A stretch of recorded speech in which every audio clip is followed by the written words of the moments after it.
लद्दाख के इस सफर में हमने आपको ईस्टर्न लद्दाख के वो हिस्से दिखाए जो पैंगोंग झील तक हिंदुस्तान को जोड़ते हैं।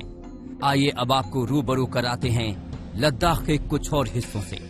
सबसे पहले समझते हैं कि आखिर लद्दाख में इतनी ठंड पड़ने के बावजूद वादियों से बर्फ कहां नदारद हो जाती है। इस समय दिन का अधिकतम तापमान है, मैक्सिमम टेम्परेचर -11 डिग्री सेल्सियस। और आप सोच रहे होंगे कि अगर -11 है तो फिर मेरे पीछे पहाड़ों पर बर्फ क्यों नहीं है। लेह लद्दाख की जो सर्दी है वो कुछ ऐसी ही होती है, क्योंकि लद्दाख को रूफ ऑफ द वर्ल्ड कहा जाता है, दुनिया का छत।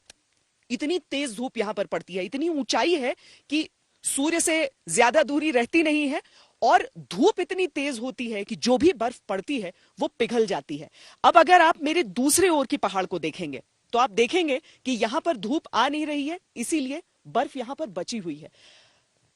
इन्हीं हिस्सों में, ऐसे ही हिस्सों में, या फिर जहां पर पानी आप अगर गिरा भी दें तो कुछ देर में वो जम जाएगा अगर वहां पर सूरज की रोशनी नहीं पड़ रही हो।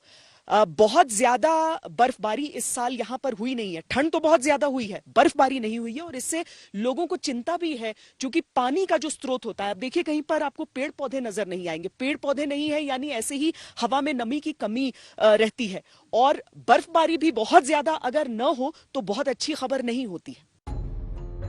भले ही लद्दाख की वादियों में ठंड के लिहाज से बर्फ की वैसी मौजूदगी नहीं दिखती, लेकिन यह ठंड अक्सर अपने निशान रह रह कर छोड़ जाती है। से ये कहूं कि इस समय मैं पानी पर बैठी हूं तो ये गलत नहीं है, और मेरे नीचे आप ये पानी की बहती हुई धारा, इन बुलबुलों को, जिंदगी के इस निशान को जरूर देख सकते हैं। यहां ये नहर पूरी तरीके से जम चुकी है। यहां पर जितनी भी नदियां हैं, नाले हैं, वो सब जम चुके होते हैं।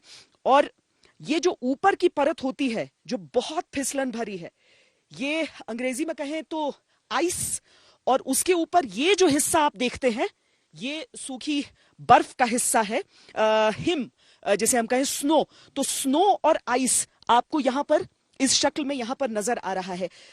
लद्दाख में कुछ इसी तरह का माहौल आपको समूचे इलाके में नजर आएगा।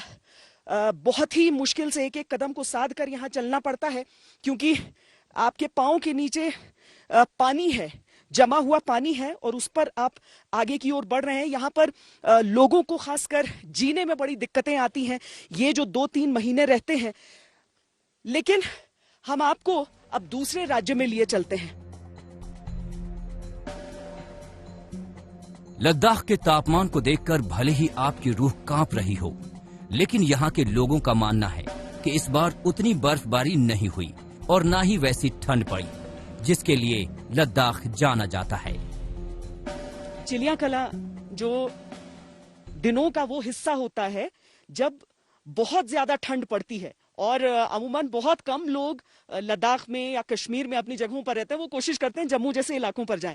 जुले, आप लोग यहीं पर रहते हैं? वेलकम मैडम, आप लद्दाख आए इस सर्दी में, हम आपको बहुत वेलकम करते हैं लद्दाख के लिए। आप लोग नुब्रा वैली रहते हैं?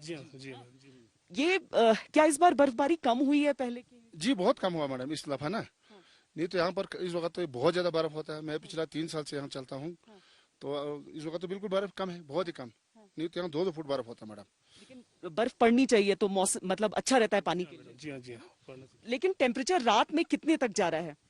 इस साल तो ज्यादा ठंड भी नहीं मैडम, इतना ठंड नहीं तो -25-30 तक भी जाता है रात को ना। तो ज्यादा ठंड नहीं का मतलब होता है -19-20? जी -19-20 15 तक होगा, ज्यादा से ज्यादा -15 तक। वो -15 आपके लिए अकल्पनीय होगा, लेकिन यहाँ के लिए -15 -20 है, तो वो रहता है कि बहुत ज्यादा ठंड नहीं नजर आ रही। जी।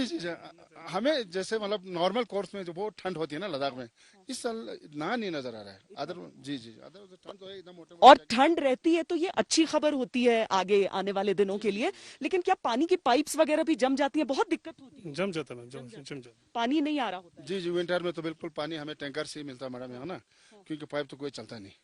तो इसलिए कम से कम नवंबर से देख के अप्रैल तक तो नल के बंद हो जाते हैं।